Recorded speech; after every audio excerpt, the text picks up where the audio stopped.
This is problem 22.14 from Young and Friedman's University Physics book. They tell us there's a solid metal sphere carrying a net charge, and they ask us to find the magnitude of the electric field both outside the surface and then inside the surface. So first we draw a picture. We have a solid metal sphere with a radius of 0.45 meters, and it's carrying a charge of 0.25 nanocoulombs.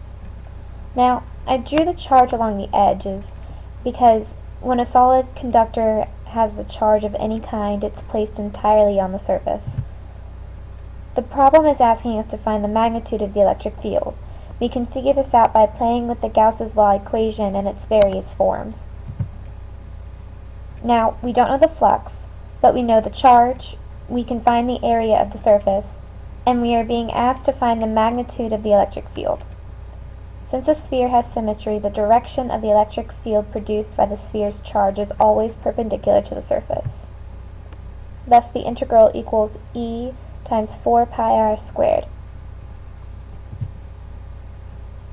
We can clean it up now by putting all the known variables on one side, but just a note, this little r being used is to denote the distance from the center of the sphere to the point that we're interested in. So in part A, that point will be outside the big R, the radius of the sphere, and then in part B, little r is going to be smaller than big R because it's going to be inside the sphere.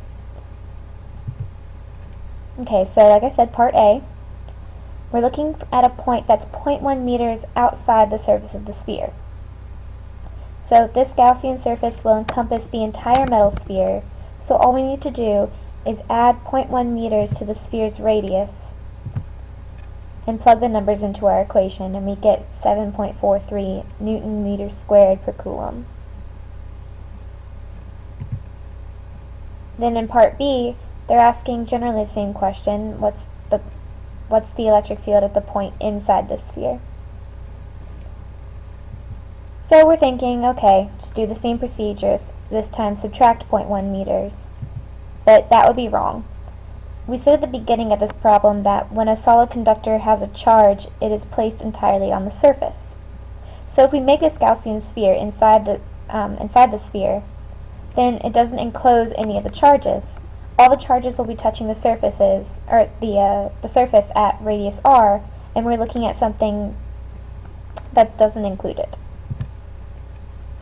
Thus, Q enclosed would be 0, and in turn that means that the electric field is equal to 0.